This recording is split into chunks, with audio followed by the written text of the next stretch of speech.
Part 1.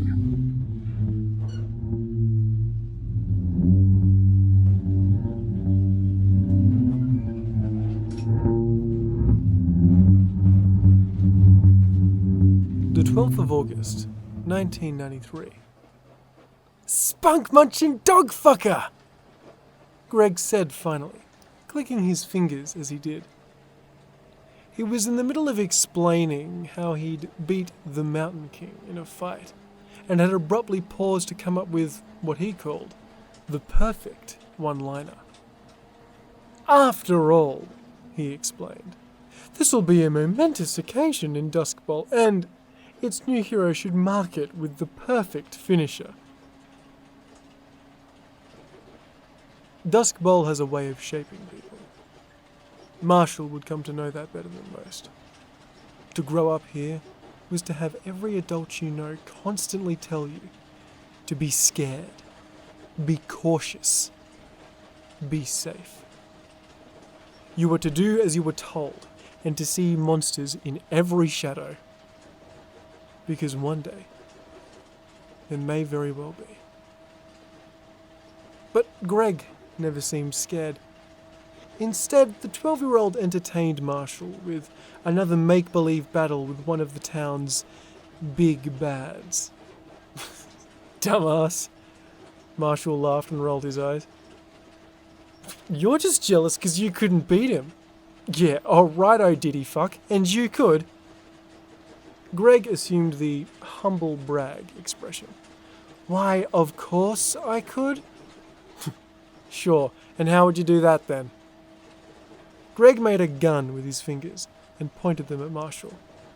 I'd pull out a .44, aim for his head, and... He made an explosion sound with his mouth. Like you could get your hands on a gun. Not to mention they don't even know how to use one. Haven't you heard? I've played Doom, so I'm basically a Navy SEAL. Marshall laughed again. Greg always had a direct line to his funny bone. A Navy SEAL? He was unconvinced. Yeah, one story I saw said that the game could be used to train Navy SEALs, and if the news said it, then it must be true. He said sarcastically. This coming from the guy that hasn't even finished it on Nightmare yet. And you have? Greg scoffed. Marshall shrugged and raised his hands. Hey, I'm not the one whose Navy SEAL training is being called into question. Greg slapped Marshall's arm playfully and turned back to the window. It was a long bus ride to school from the suburbs where the boys lived. But it was a drive they'd barely notice as they talked happily about nothing. The bus turned down a long stretch of road that ran alongside Lake Kingshot. Greg pressed his face against the vibrating glass and looked out over the eerie black water and stared into the looming mass of trees that was the Neverwood. A silence fell for a handful of minutes as Greg stared. A sort of soft seriousness grew. Are they really in there? Greg barely mumbled. Marshall, only half hearing him, looked up from the aglet he was fiddling with. What's up? What'd you say? The flower board people. Greg started, losing himself in the forest. Do you think they're really in there? What kind of a question was that? Of course they were. Right? It was a widely held belief in Duskbowl that all those who had vanished had either gone into or were taken into the Neverwood. But, like most beliefs, there was little in the way of evidence to back it up. Nevertheless, it was just an accepted fact. But why? Because the Lady of the Lake went on a rampage over a century ago? That wasn't good enough for Greg. There had to be something else at play. But Marshall wasn't so sure. I guess, Marshall responded finally. He wasn't sure how to answer that question. Forget about it, Greg sighed. Marshall felt a nagging feeling inside him. He thought it was stupid, but he felt like he had let Greg down in some way. He couldn't stand letting people down.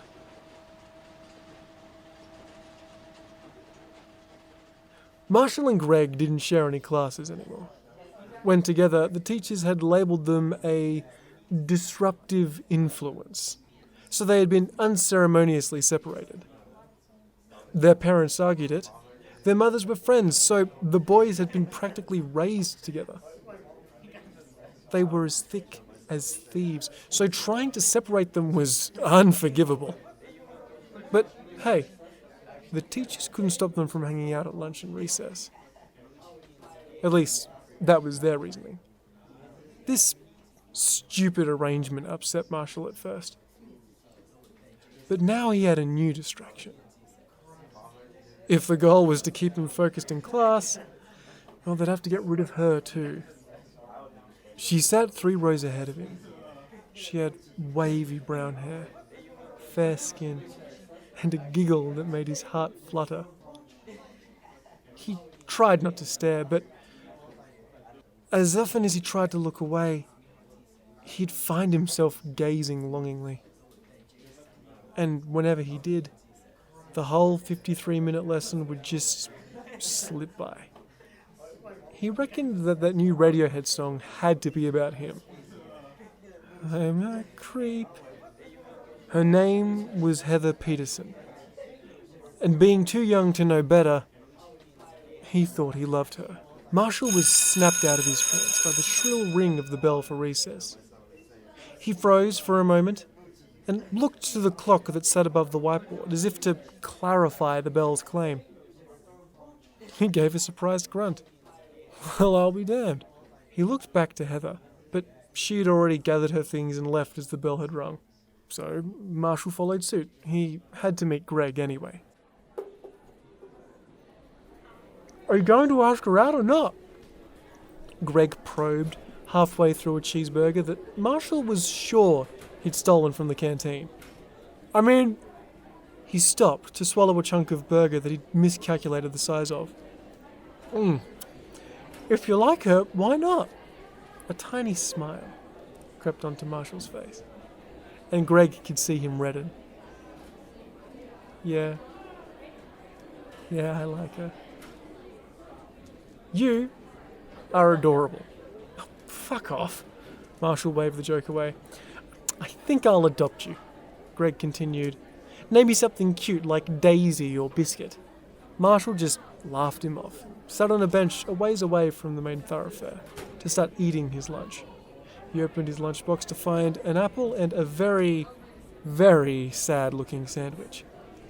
The smell hit him like a truck. He grabbed the apple and left the sandwich. Oh, too much, Vegemite. He was still getting used to making his own lunches. He missed when his mum would make them for him. But that was before that. He shook the thought away again. But seriously, why not ask her out? Greg sat down beside him and pulled out a neatly cut chicken sandwich. Is it because you don't want to commit to a girl who doesn't know how summer works? Dude, what? Yeah, man. You never noticed that she wears long sleeve crap all the time? Like, seriously, girl does not know what the term warm weather means. Or maybe she just got crazy eczema. Okay, dude, stop thinking so hard. You're gonna strain something. Marshall slapped his shoulder. Look, it's just... He searched for the words. I can talk to people just fine, but I think about talking to her and I choke up. Greg stared blankly for a moment. Dude, talking to girls is easy. It's just not talking to anyone else. Here, watch. Greg stood up and sauntered over to a group of girls that had huddled near the entrance to the school library. No, that's not... Marshall called after him. Greg hadn't understood what he meant, but was more than happy to just roll with his misconception. From where he sat, Marshall saw Greg effortlessly start talking with the girls. He looked calm, confident. He had no problems making friends. Never had. Marshall wished he could be like that. Not that he wasn't already, rather he just assumed that no matter what he did, Greg would just always be better than him. That's always the problem with idealizing a person. You stop seeing them for who they are, rather you see what you want to see. And in Marshall's case, he didn't see a boy whose low self-esteem left him happy to dive into any situation, because there'd be no reason to be scared of losing what you don't already have. No. Marshall saw the version of himself he wished he was. A cool, calm ladies' man. He studied Greg's body language, his mannerisms, all his little social cues. And the next time he went to talk to someone, Marshall would just be giving a 2-bit Greg impression. But where did this behaviour come from? It would have been far too easy to lay it at Duskbowl's feet. It was because of the tragedy that surrounds those who grew up here, or maybe it was the lingering fear of a knife-wielding crazy jumping out at you in the middle of the night. Or maybe the answer was much, much simpler. "I'm home!" Marshall called out as he swung open the door and kicked off his shoes. It had been a long, hot day, and 8 hours of sweat helped the polo shirt of his school uniform cling to his skin. Cold air hitting the wet patch on his back as he took off his school bag. No response. "Mom?" He slid his school bag into the corner next to another bag that his mother must have packed for him earlier that day. He saw it and felt himself deflate. Was it Friday already? Where had the week gone? He turned the corner into the kitchen and found his mother sat at the table, reading some rubbish romance novel. Ground control to Mum?" She barely looked up from her book. "Oh, yes, dear. Good afternoon. How was your day?" It was a line. Marshall could have said anything. "Oh, yeah, Mum. Look, pretty shit. I had an orgy with some reptilian dinosaur women before taking the name of Christ in vain, and then, just to top things off, I ate a stale cheeseburger." She wouldn't have blinked. So, he didn't bother responding at all. And she didn't even try to follow up. Marshall found that, at a certain point in a kid's life, parents would become not uninterested in their child's lives, rather they'd become disinterested, neutral, completely impartial to the going-ons of their child's day-to-day. And not once did he ever consider that this was just his folks. No, he thought this was some widespread phenomenon. Perhaps that helped him cope. Marshall truly believed that his parents saw being a parent as a temporary state of affairs. He reckoned that the moment he became an adult, they'd drop this half-assed imitation altogether. But even still, Marshall couldn't help but hold out hope that things could go back to the way they were before. And maybe he could make that happen. He made a beeline for the kitchen sink and started washing up the small tower of dishes his mother had built up over the day. It had been like this ever since she started working from home.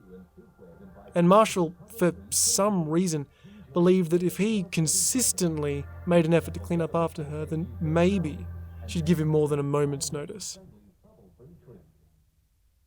Notice me. Please, just notice me again. Your father will be here in a few hours. Make sure you're ready to go, she said, still not looking up from her book. As if double-checking, Marshall looked to the calendar that sat near the pantry. Friday. There was no doubt. Every fortnight he had to do this dance, and every fortnight he'd hate it more. It wasn't that he disliked his father, or even that he disliked staying with him for the weekend. The problem was that the same overwhelming disinterest had infected his father too. And above all else, It just made the breakup real again. Why couldn't things go back to the way they were before? Why the fuck did Mum and Dad have to screw everything up and break up? Sure, they didn't have a happy relationship.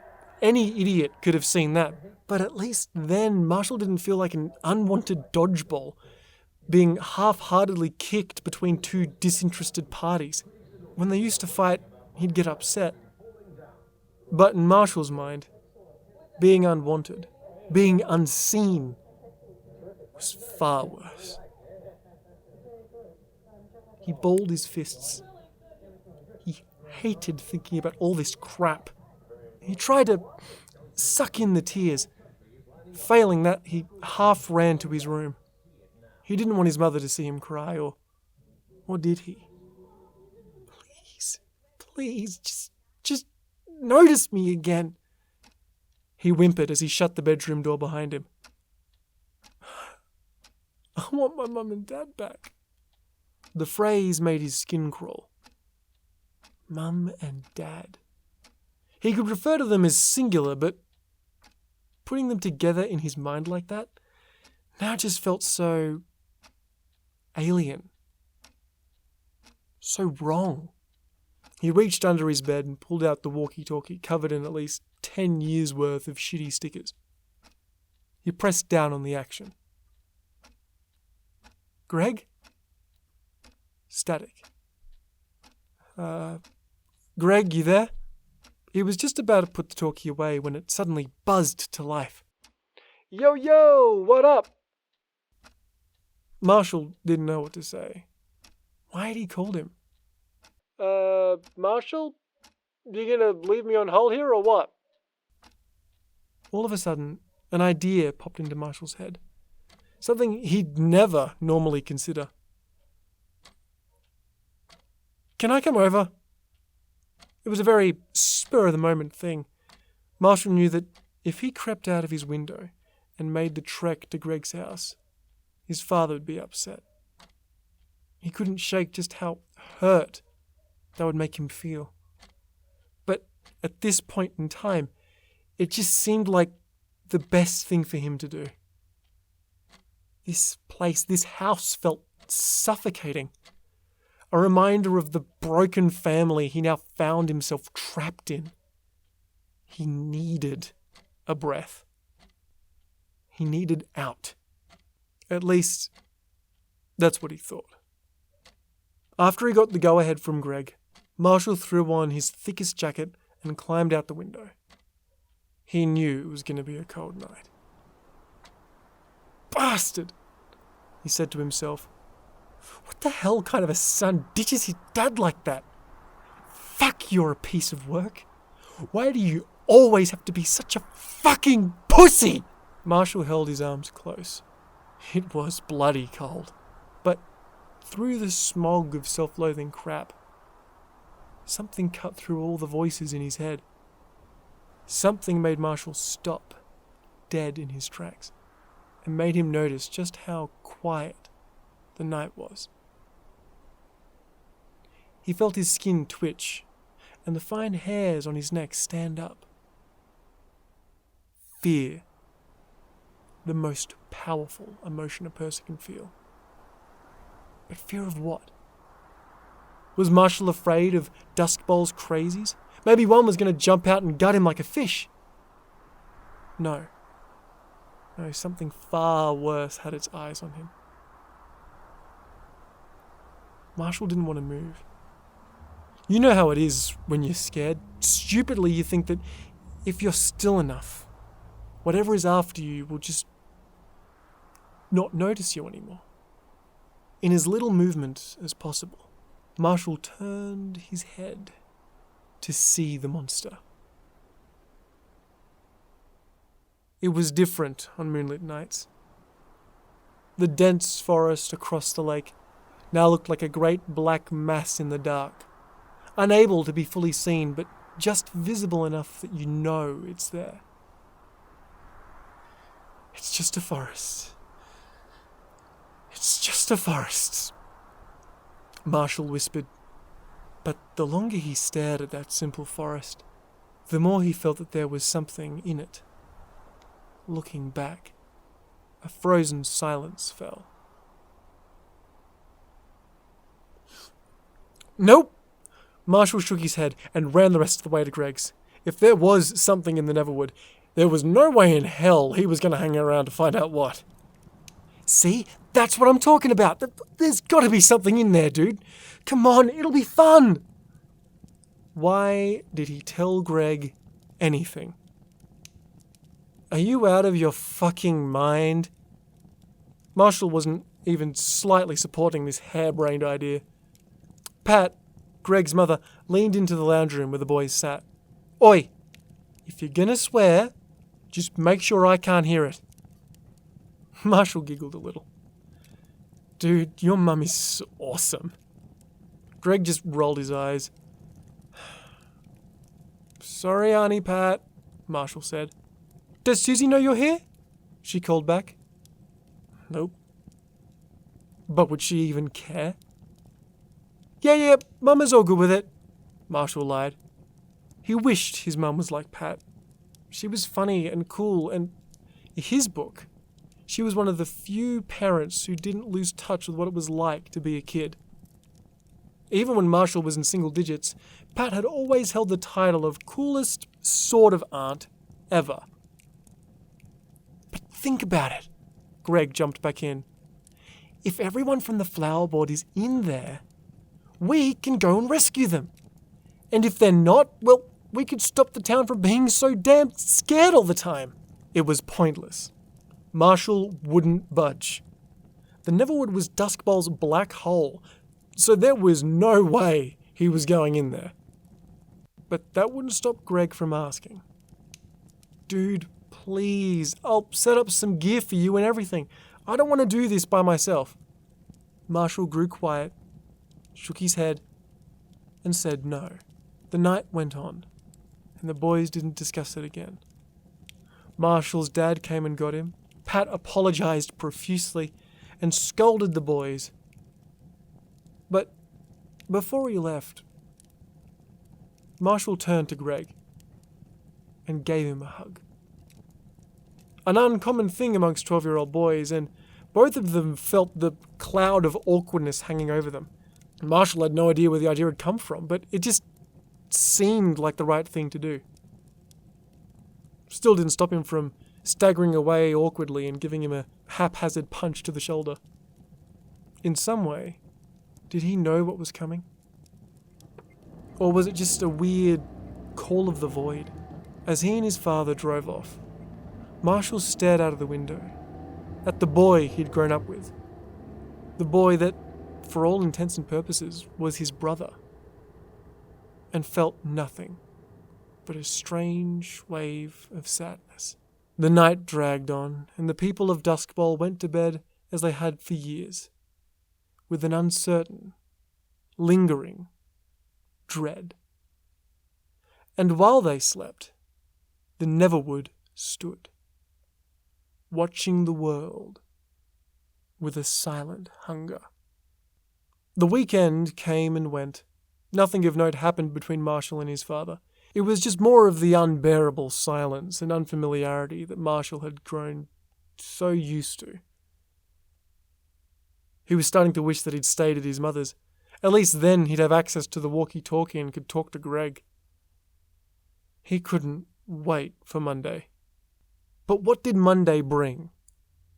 When Marshall got to school, he was surprised to find police there waiting for him. His father half protested, but a constable took him aside and whispered something to him. His father's face turned from angry to worried, and then he backed away, colour drained. 2 constables turned Marshall away from school and walked him to their cruiser. Marshall's eyes darted about, half sentences falling from his mouth, panicked questions as the boy tried to understand what was going on as they pushed him into the car. He looked out the window to see his father watching on lamely. Why was he just letting this happen? Marshall had seen cop movies before. They weren't supposed to do this. Why wasn't his dad doing anything? In the many watching, gossiping faces of his peers that watched from the school gates, Marshall saw Heather. Please don't judge me for this, he thought.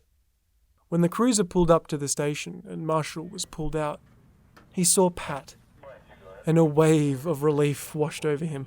Marshall, wanting nothing than to leave this whole situation behind, willing to give anything for comfort, as he fought the childish need to cry.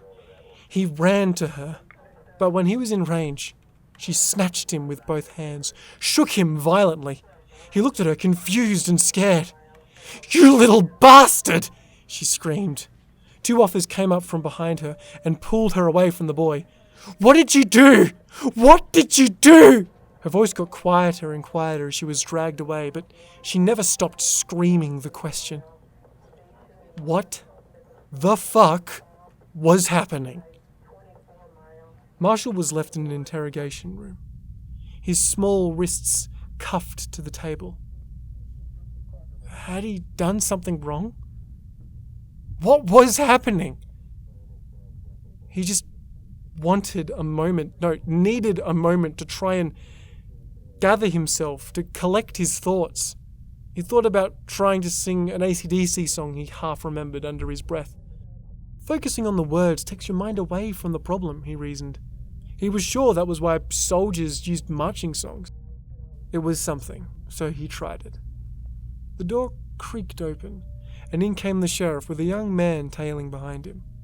Everyone knew about the sheriff in Duskbowl. Marshall was relieved when he saw it was him.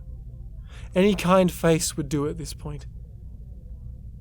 The man had a reputation for being kind and trustworthy, a thorough cop who always sought out the truth.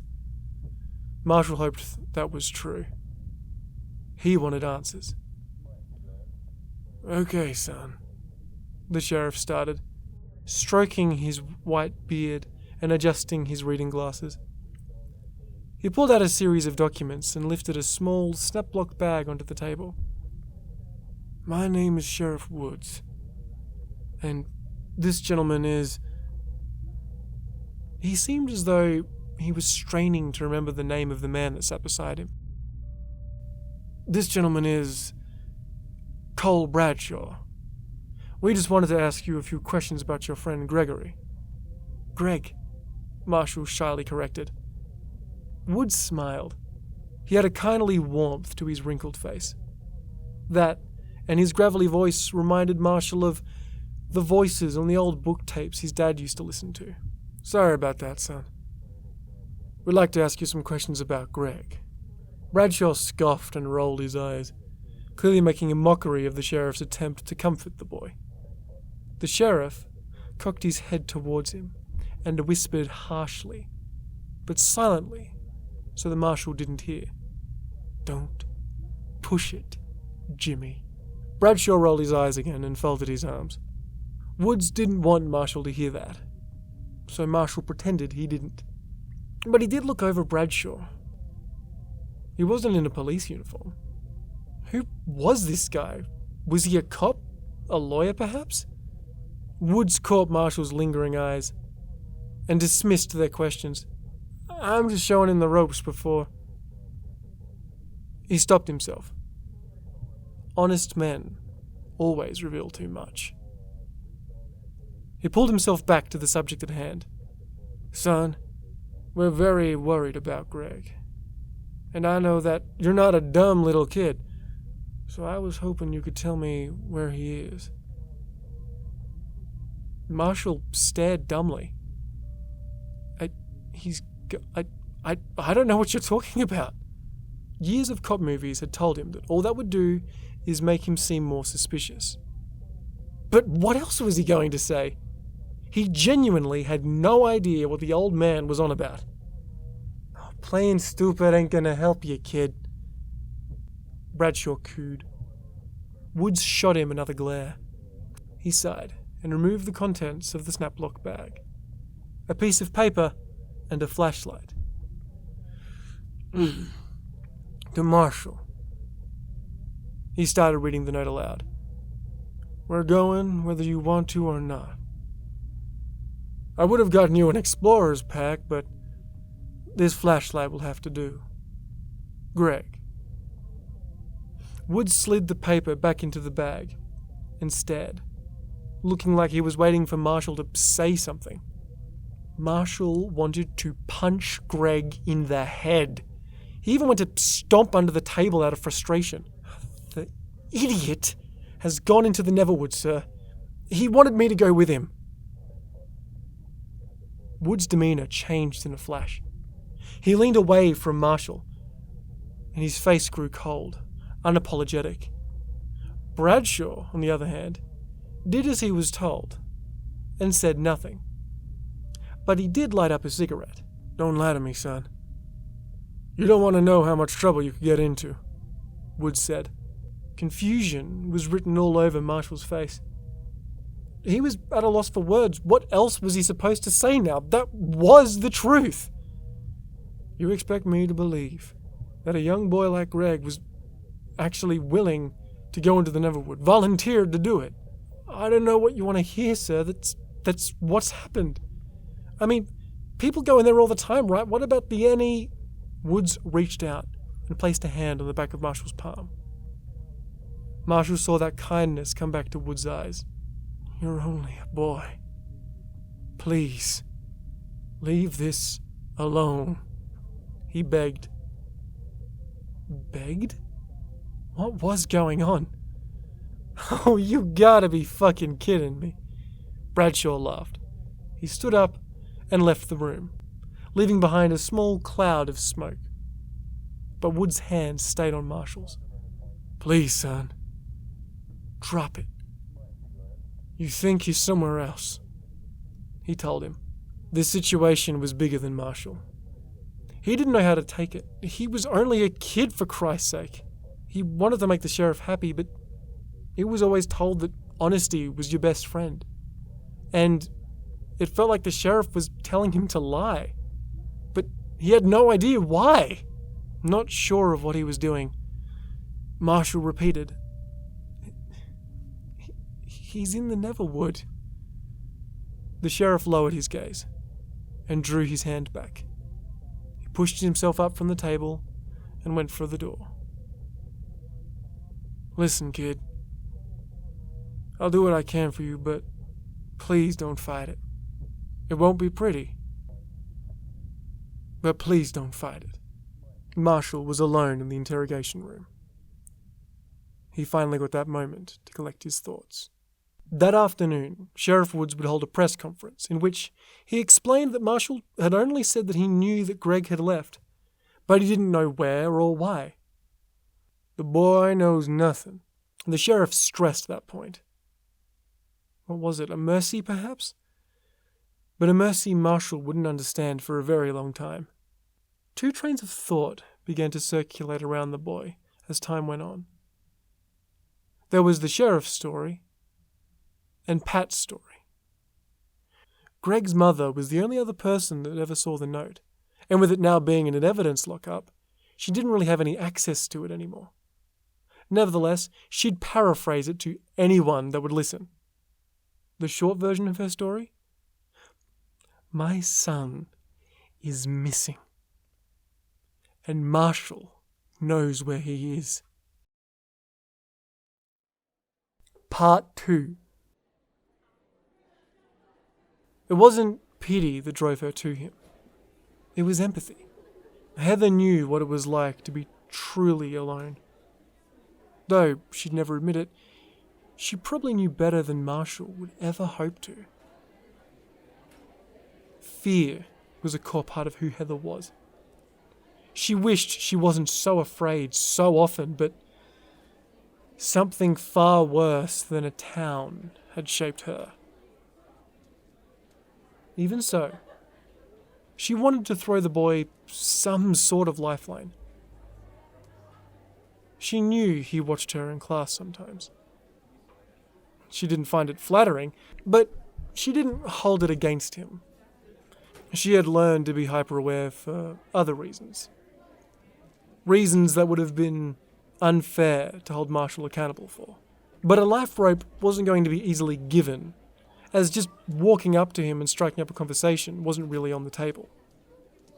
Teachers and parents urged children to stay away from him en masse. After all, if you give a scared, paranoid mob a scapegoat, you can bet your ass they'll take it, young boy or not. So she came up with a plan. Every recess and lunch, Marshall sat in the same spot by the canteen. If she got there first, she could leave her care package. A simple book. The same book that helped her escape from her father for just a few hours at a time. The Fellowship of the Ring. On the cover, she left a sticky note that said, "Read me." And just inside the first page, she left a folded note that said, "I know you don't know me. And I hope this doesn't come off as weird or anything, but I just want you to know that not everyone here hates you. I can tell you from experience that it gets easier. Please, never give up on yourself. I hope this book helps you the way it helped me. Heather." Marshall looked up and around as he finished the note, his face clearly red. Heather blushed a little at that. But she didn't expect anything else to come from this. She had done a nice thing, and that would be that. But the next day, she felt the need to go and watch him at recess again. She thought it was only fair, being that she knew that he still watched her in class. But he wasn't there, which was strange because she knew he was at school today. Instead, where he would normally sit, there was a book. Heather's heart sank. It was understandable. She had seen how others would throw things at Marshall, how the canteen ladies would spit in his food. It made sense that he would be slow to trust. Regardless, Heather didn't want to see her favourite book sitting out getting sun-bleached. She raced out and plucked it up in a single motion, not stopping to inspect the cover for damage. But once she did, she found something she wasn't expecting. This wasn't her book. Hitchhiker's Guide to the Galaxy? She read aloud, tracing her fingers along the slightly raised cover. She'd never even heard of this before. Had some kid left it? Or was it Marshall's? Inside the cover, she found a folded note, similar to the one that she had left, but this one was in far messier handwriting. It read, "Heather, thank you for the book. It really means a lot. I'm not going to lie, I expected there to be a catch. I hope this is a good enough repayment. I don't read very much, but this book was always one that I liked. I hope you like it too. Marshall." Heather barely noticed her toothy grin. And for months, this is how these two socially inept loners communicated, passing notes at drop-off points like they were in some backwards concentration camp. It was ridiculous. Over time, they learned to have a few selected drop-off points. It was Heather's idea. Leaving a random book at the same spot every day was surely going to gain some level of suspicion. She wished that they could just find a quiet spot for just the two of them and talk. But it couldn't be in this place. It was far too risky. "I saw Mrs. McCannon throw an apple at you the other day. Are you all right?" Heather wrote. "Also, thank you for the new book. I can tell it's new, you dork. You'd never read this. It's okay. What about you? I didn't see you in roll call. Where were you today? I had to stay home for a bit to help my dad with something." Marshall wanted to ask her about her dad, but it was a subject that she always danced around. But by the same token, Heather had always wanted to ask him about Greg. She had so many questions, but in the end, neither of them were forthcoming. It seemed it would become a waiting game. Who'd be the first to ask the right question? To ask at the right time? Who would be the first to draw? Heather, apparently. She took great care when she wrote that night. Constantly writing and erasing, trying to find the best way of approaching the question. But at the end of the day, how do you ask someone a question like that without being straight up? So, as much as it made her cringe and as much as she thought it was tactless, that's what she did and hoped for the best. So, the note began, neatly written as ever. I don't really know how to ask this, but I'd like to know. If you don't want to tell me, that's fine, I understand, and please don't hold it against me. Here goes. What happened to Greg? It took Marshall far longer to reply than normal. At least 2 days. When Heather watched him from afar read the note, he seemed upset.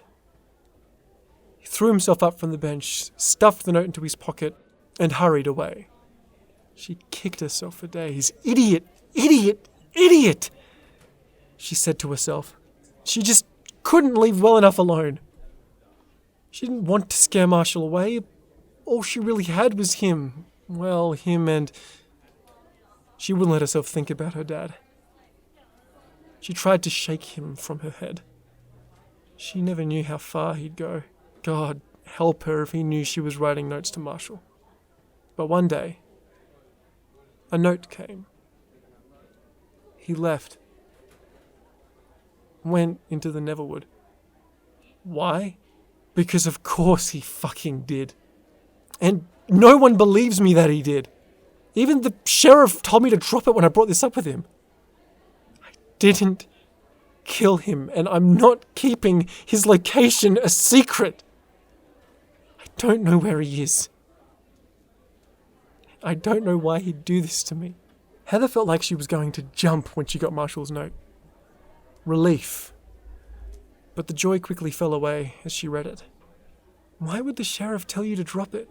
He's a good man. Well, at least that's what everyone says. Maybe you should try talking to him about it again.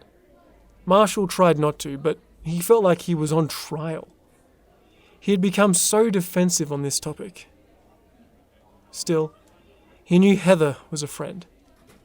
He tried to temper himself. There's no point. Trust me.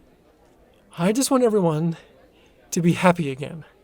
I just want Greg to come back. Then all this shit can be over. I mean, why don't you look for him?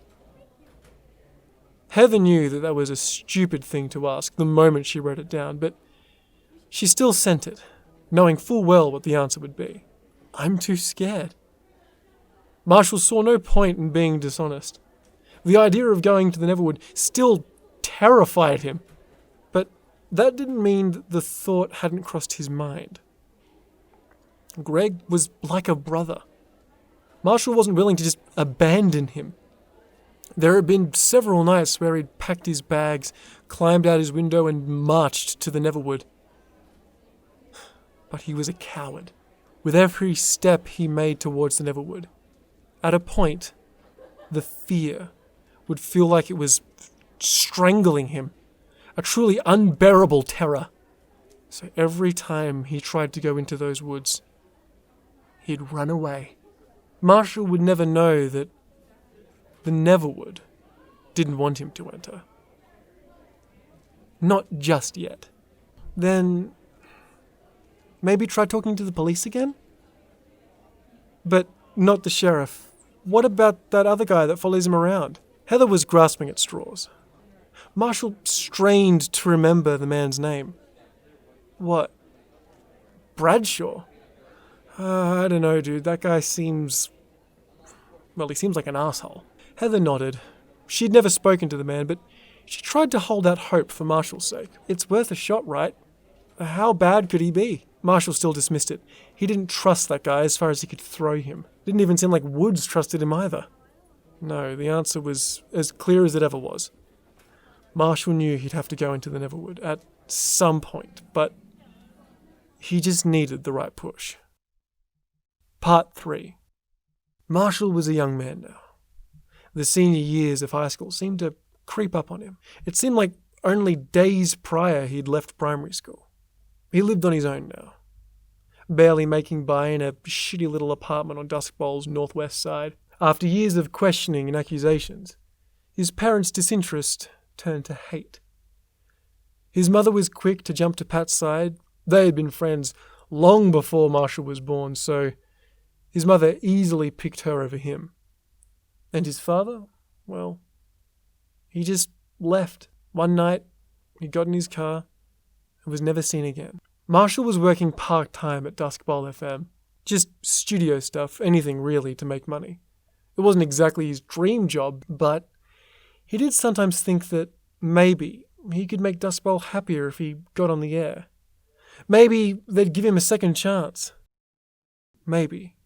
As the years had ticked by, the town's hate for Marshall had died down somewhat, but there was still lingering negativity.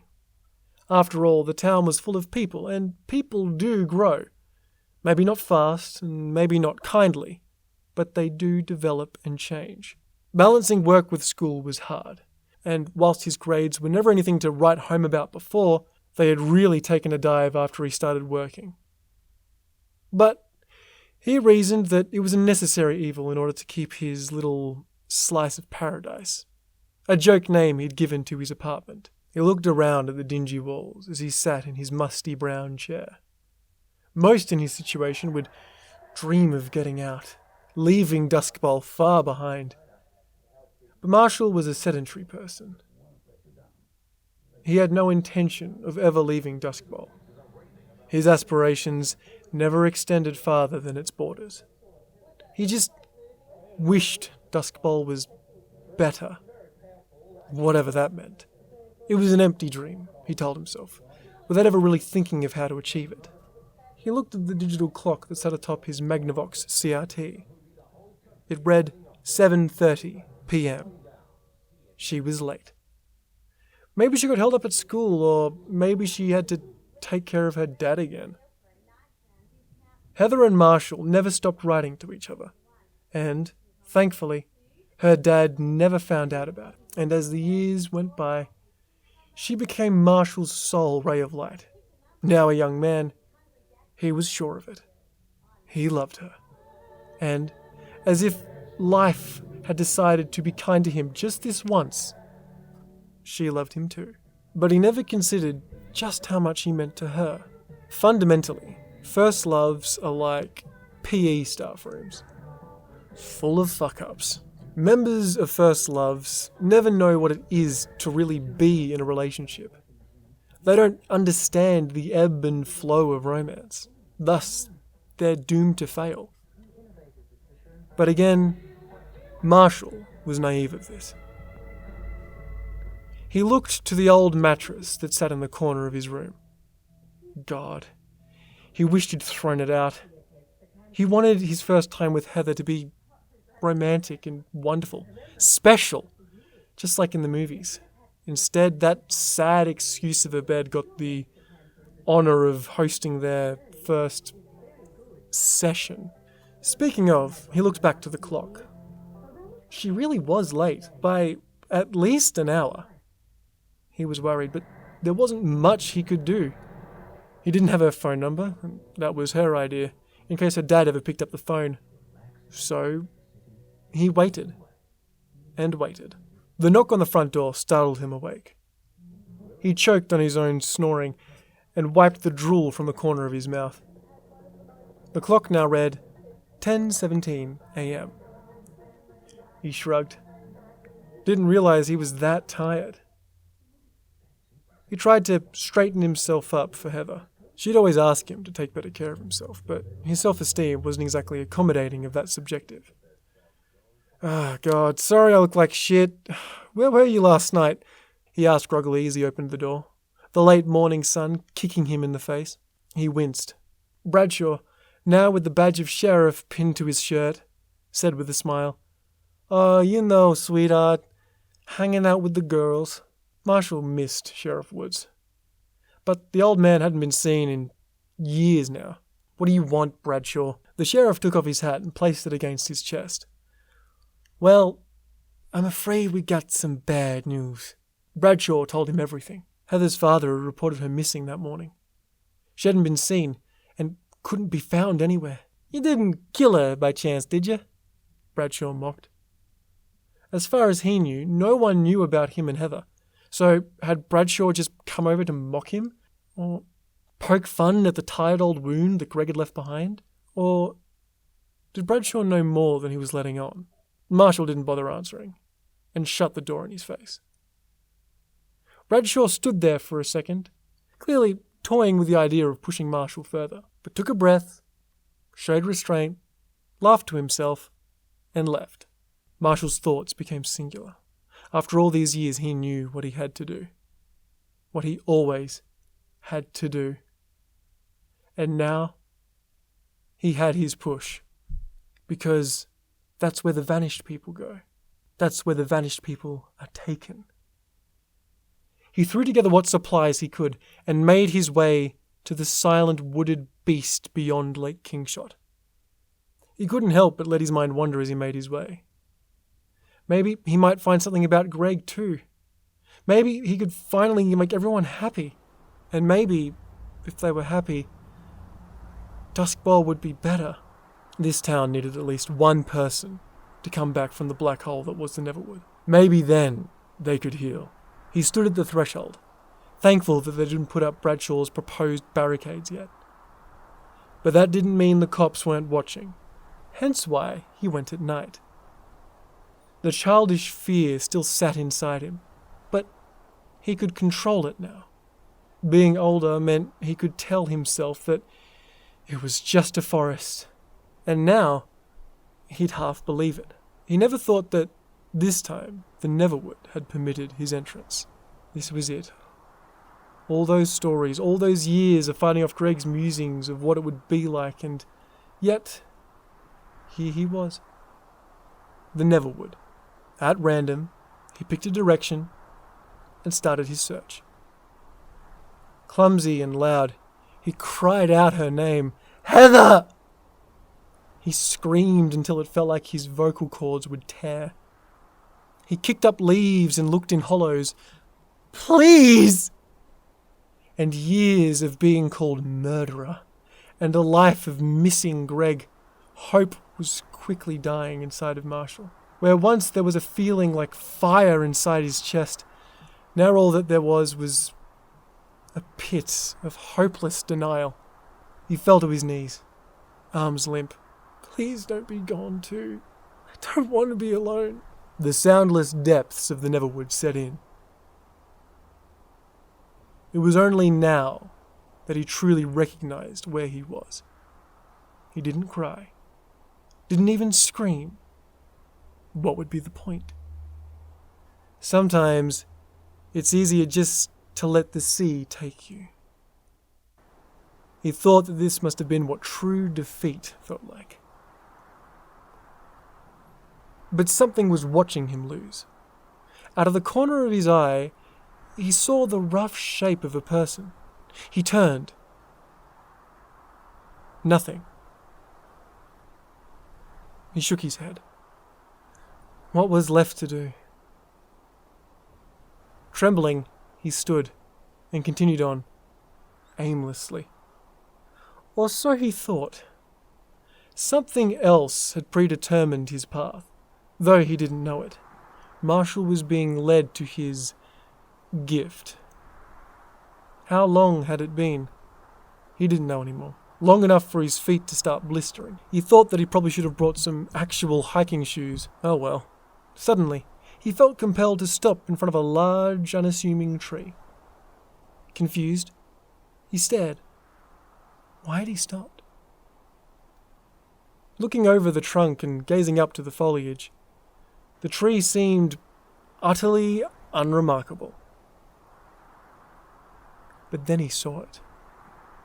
Almost completely hidden under thick moss and shrub, lying against the tree was the unmistakable shape of a body. Marshall yelped, fell, and shuffled away on his hands until his back hit the opposing tree. He stared straight at the body, not sure whether to scream or run. It was skeletal, the flesh long gone. Both arms seemed to hang in front of its torso, still attached to hands that were snagged in between the ribs by its fingers. Marshall followed the column-like bloody tears in the small body's shirt that seemed to trail behind the fingers. It appeared that this person had clawed themselves to death. He gagged, hard, barely holding back the spew. This person had clawed themselves to death. What the fuck? Stupidly, he looked around for some non-existent help. Then, he looked back to the body, seeing it all. The clawing tears, the small moss-covered frame, and the school bag. The school bag? It all clicked. Horrified and heartbroken, Marshall went to reach out a hand but stopped himself. Greg? He cringed, not wanting to believe it. Closure. Horrible and unforgiving as it was, that was all he could think of it now. Closure. He could tell Pat where her son was, and maybe he could finally clear his name. But most important of all, he'd found his friend. He slumped. Hey, bro. He checked back tears. I finally came in. Just like you wanted me to.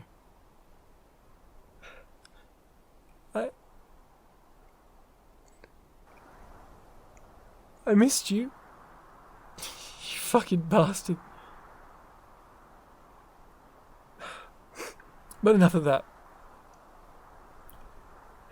It's time to get you home.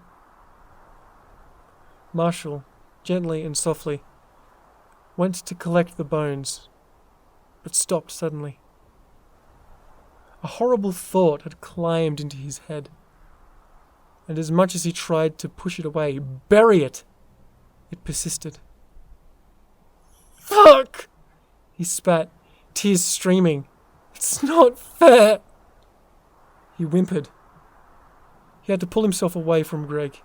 He sat back against the opposite tree. If I take you home, they'll put me away. They'll be convinced that I did this to you. They won't believe my side. Why the fuck would they? They never do. No one ever does. He punched the ground next to him over and over until his knuckles stung and bled. With angry tears he hissed, But I just want to get you out of here. His voice cracked as he cried, Damn it! Greg and Marshall stared at each other for hours, saying nothing.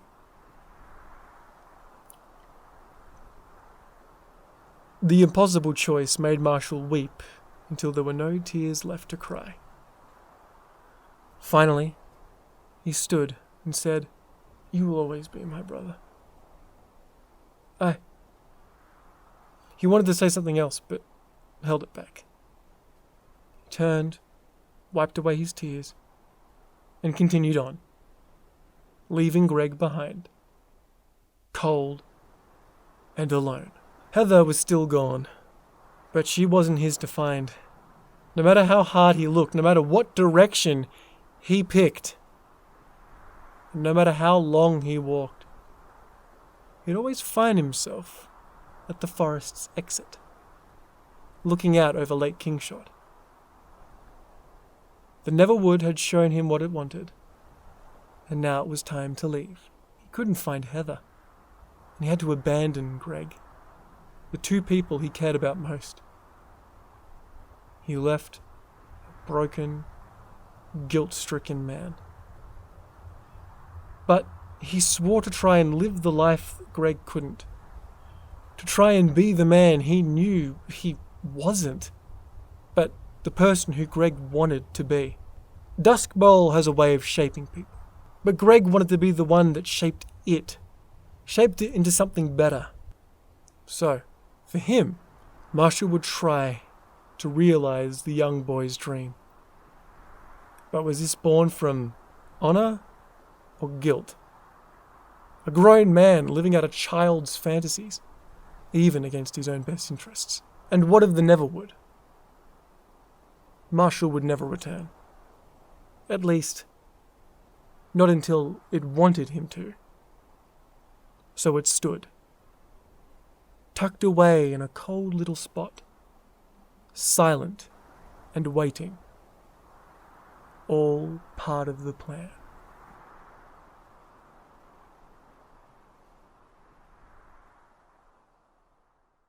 G'day guys, it's me, Harry, and I just wanted to say thank you for listening to this episode.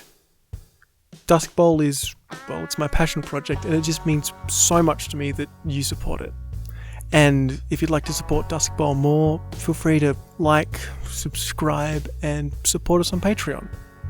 Anything at all that you could give would mean the absolute world. Your support really does mean everything to me. And I just want to apologise if you can hear trains and cars in the background. I've recently moved, so the whole setup is different. For a lot of you, this is going to be the first time you've actually heard Duskbowl, because obviously you didn't have the biggest following in the start. There are the tapes that if people new coming in want to listen to, feel free. They will give you a lot of context, I feel. I want to thank Romnex so much. I feel like a lot of you will be coming from her channel. Without her, I don't think Duskbowl would be getting the traction that it's getting at the moment. It really does mean a lot that she helped me out, and she is amazing. Please, if you aren't a subscriber of hers, please go to subscribe to her. She's absolutely fantastic. She does amazing horror narrations, and it is a crime she doesn't have a larger following than she does. If you want more Duskbowl, we're going to be uploading fortnightly, and on top of that, on our Instagram page, we actually have like a BARG found footage type story that's going on that you can go and enjoy, which I'm sure you'll get quite a lot out of. So that's on our Instagram page, which will be linked in the description. I'd also like to start having Duskbowl artwork competitions. So if you guys have any fan art that you have of Duskbowl, send it through to the Duskbowl email address, and then the winner of that competition for that week or fortnight will then have their artwork platformed both on our YouTube channel and on our Instagram page.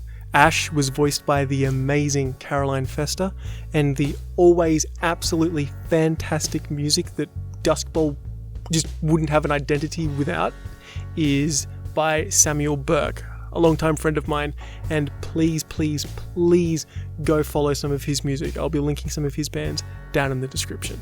And lastly, if you want to have an Australian accent in any of your projects, I'm a voice actor myself, so if you want to have me on board, feel free to hit me up on my FIVERR, which I'll also be linking in the description.